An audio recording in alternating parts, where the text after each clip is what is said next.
जादुई कैंची। ये कहानी शंभू नाम के एक ईमानदार दर्जी की है, जो दीनपुर नाम के गांव में रहता था। शंभू बहुत ही ईमानदारी से काम किया करता था। उसके जैसा और कोई पूरे गांव में कपड़े सिल ही नहीं सकता था। एक दिन शंभू अपने गांव के सबसे बड़े जमींदार की बेटी का लहंगा देकर जंगल की तरफ से घर की ओर लौट रहा था। तब उसने वहां एक बूढ़ी औरत को देखा, जिसका सामान लेकर एक चोर भाग रहा था। चोर चोर, कोई पकड़ो, ये मेरा सामान लेकर भाग रहा है, चोर। ये सब देखकर शंभू चोर का पीछा करने लगा। जैसे तैसे उसने चोर से झोला छीन लिया और उस बूढ़ी औरत को लौटाने गया। बूढ़ी औरत अपना झोला देखकर खूब खुश हुई और शंभू से बोली, धन्यवाद बेटा, मैं एक जादूगरनी हूँ और इस झोले में सारा जादुई सामान रखा हुआ है। अगर वो चोर इसका गलत इस्तेमाल करता तो गड़बड़ ही हो जाती, पर तुमने सही समय पर आकर सारा सामान बचा लिया। धन्यवाद बेटा। और मेरे पास तुम्हारे लिए कुछ है, एक जादुई कैंची। तुम इसे जैसा कहोगे ये वैसा ही करेगी। इसका समझदारी से इस्तेमाल करना। ये कहकर वो बूढ़ी औरत वहां से चली गई और शंभू भी कैंची लेकर अपनी दुकान पर पहुंचा। और शंभू जैसा जैसा कैंची से कहता, वैसा कैंची कपड़ा काट देती। इससे शंभू का काम और भी आसान और तेजी से होने लगा। शंभू भी कैंची के काम से बहुत खुश था। एक दिन उसे महाराज ने बुलावा भेजा। शंभू के वहां जाने पर महामंत्री ने कहा, शंभू, क्या तुम जानते हो तुम्हें महाराज ने क्यों बुलाया है? हमने सुना कि तुम्हारे पास एक जादुई कैंची है। तुम जानते हो कि शत्रु देश ने सीमा पर दल खड़ा किया है। वो लोग हमारे देश को हथियाने बैठे हैं। इसलिए महाराज तुमसे यह चाहते हैं कि तुम अपनी जादुई कैंची से वह कहो जो मैं कहूँ। महामंत्री शंभू को सारा काम समझाते हैं और शंभू अपनी जादुई कैंची को आदेश दे देता है। ऐ मेरी जादुई कैंची, कर ऐसा धमाल कि शत्रुओं का हो जाए बुरा हाल। ये सुनते ही कैंची हवा में उड़ी और सीधा समुद्र किनारे शत्रु दल के पास जा पहुंची। उसने बारूद की थैलियों में छेद कर दिए, जिससे सारा बारूद फैल गया। उसने जल्दी तोपों का मुंह नावों की ओर मोड़ दिया। जैसे ही तोपें चलने लगी, सारी नाव डूब गई। नाव में बैठे नौका दल वाले भी बह गए। फिर कैंची दूसरी ओर गई, जहाँ राजा हाथी पर बैठा था। वो हाथी को जाकर छुप गई और हाथी ने भगदड़ मचा दी। सारे तंबू टूट गए और तंबू पर बंधी मशालें गिर गईं, जिससे चारों तरफ आग लग गई। और इस तरह से शत्रु दल अपनी जान बचाकर भाग गए। महाराज अपनी सेना के साथ खड़े ये सब देखकर खुश हो रहे थे। और थोड़ी ही देर में शंभू की कैंची उसके पास वापस लौट आई। वाह शंभू, क्या बात है, तुम्हारी कैंची तो काफी समझदार है। ये लो तुम्हारा इनाम, एक चांदी का बर्तन। और मंत्री जी, ये लीजिए आपका इनाम, सोने के सिक्कों से भरा थैला। शंभू ये सब देखकर काफी नाराज हुआ और सोचा कि मंत्री जी को सोने के सिक्के और मुझे चांदी का बर्तन, जबकि सब कुछ तो मेरी कैंची ने किया है। और तारीफें मंत्री को मिली और शंभू वहां से उदास होकर चला गया। उतनी ही देर में उसे जंगल वाले रास्ते पर वही जादूगरनी मिलती है। वो जादूगरनी शंभू को इतनी परेशानी में देख उससे उसका कारण पूछती है। शंभू उसे राजसभा की सारी बात बताता है। बेटा, इसमें दुखी होना जायज है। तुमने इसका इस्तेमाल सिर्फ और सिर्फ अपने काम के लिए किया, जिससे तुम ज्यादा मुनाफा नहीं कमा पाए। यदि तुम इससे दूसरों का काम भी करते तो अपनी समझदारी से दूसरा काम भी करवाते तो तुम्हें और भी ज्यादा मुनाफा होता। यही फर्क है तुम में और महामंत्री में। कैंची तुम्हारी थी पर सारा दिमाग महामंत्री ने लगाया, इसीलिए राजा ने सारा इनाम महामंत्री को दिया, ना कि तुम्हें। अब तुम इसका इस्तेमाल अच्छे कामों में करना और तुम उससे अच्छा मुनाफा भी कमा पाओगे। अब शंभू ने कैंची का इस्तेमाल सिर्फ अपनी दुकान के लिए ही नहीं, बल्कि उसने औरों की मदद के लिए भी किया। धीरे धीरे कैंची से उसके कागज कटवाए, कपड़े कटवाए, बड़े बड़े पत्थर कटवाए, चट्टानें कटवाई और टहनियाँ कटवाई। ऐसे धीरे धीरे करते करते कैंची सारे काम करने लगी, जिससे शंभू को बहुत मुनाफा हुआ और शंभू एक बहुत बड़ा जमींदार बन गया और खुशी से जीवन बिताने लगा। जादुई घर। एक समय की बात है, एक शहर में मोनू नाम का लड़का रहता था। उसके माँ बाप नहीं थे, पर उसकी एक बड़ी दीदी थी जो घरों में काम किया करती थी और अपना घर चलाती थी। मोनू रोज काम की तलाश में इधर उधर भटकता रहता था।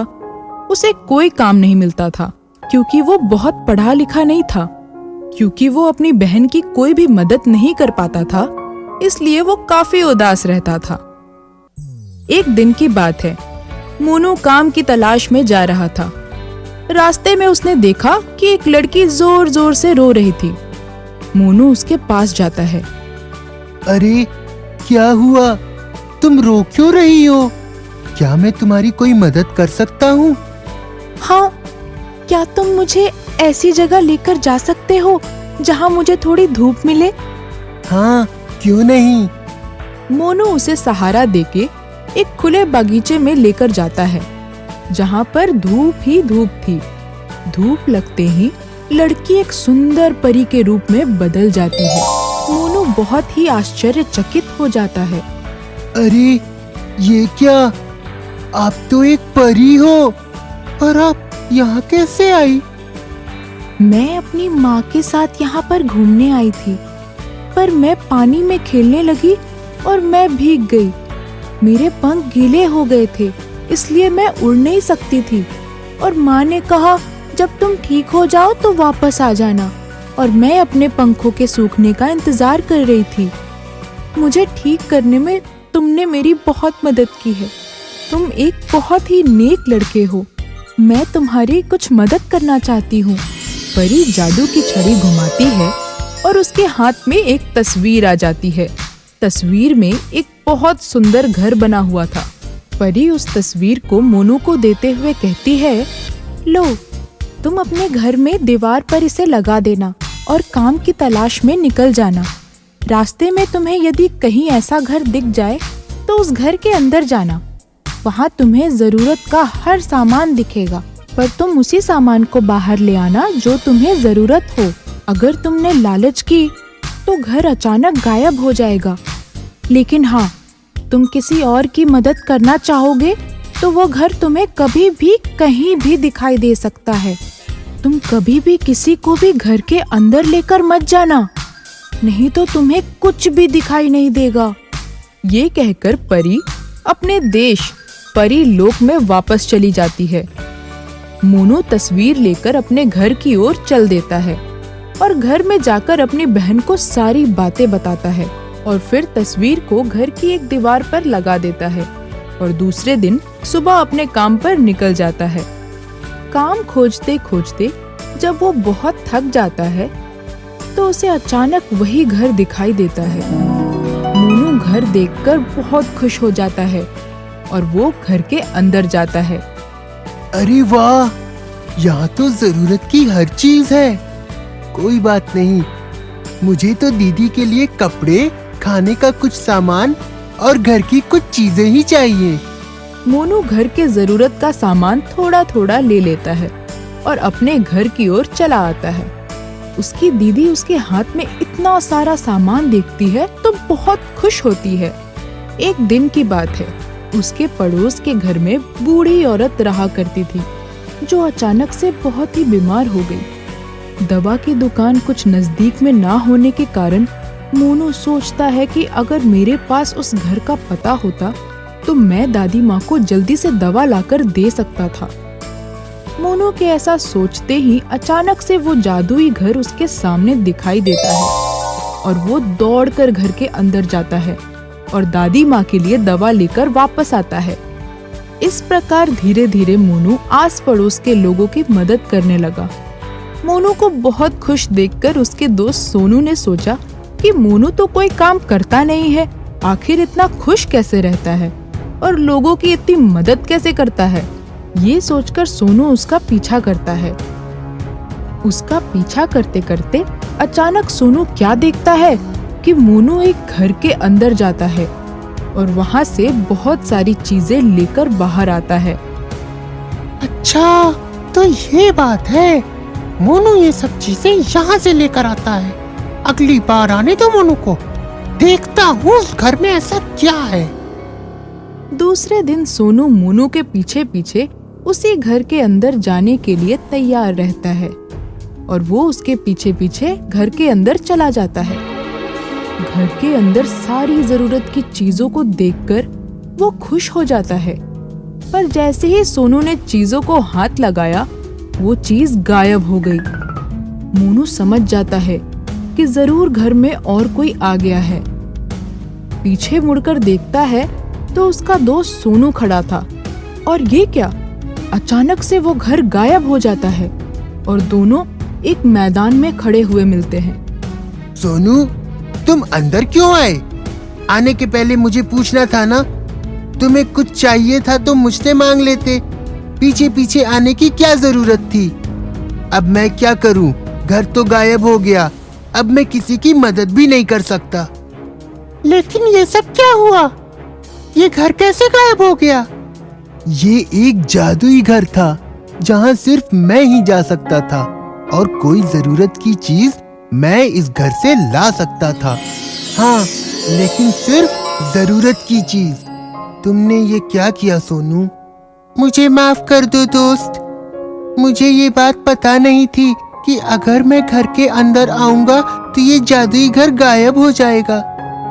घर के गायब हो जाने से मोनू बहुत परेशान हो जाता है और वो भगवान से प्रार्थना करने लगता है। तभी वही परी अचानक से वहाँ आ जाती है और मोनू से कहती है, मोनू, मैं तुम्हारे काम से बहुत खुश थी, पर तुम्हारे दोस्त के आने से ये जादुई घर गायब हो गया। कोई बात नहीं मोनू, अब तुम्हें इस घर की कोई जरूरत नहीं है। तुम इतने संपन्न और मेहनती हो चुके हो और तुम्हारे अंदर इतनी दया की भावना भर चुकी है कि अब तुम्हें कभी भी कोई भी काम देगा। तुमने इतने लोगों की मदद जो की है। आप सच कहती हो जादुई परी, मुझे अब इस जादुई घर की कोई जरूरत नहीं है। अब तो मेरे साथ मेरा पूरा गांव है। ठीक है मोनू, खुश रहो और खूब मेहनत करो। और इतना कहते ही परी वापस अपने देश चली जाती है। मुझे माफ कर दो मोनू, हमें किसी से बिना पूछे उसके काम में दखल नहीं देना चाहिए और हमेशा दूसरों की मदद करनी चाहिए और अपने आप पर भरोसा करना चाहिए। और मोनू अपने दोस्त सोनू के साथ खुशी खुशी घर चला जाता है।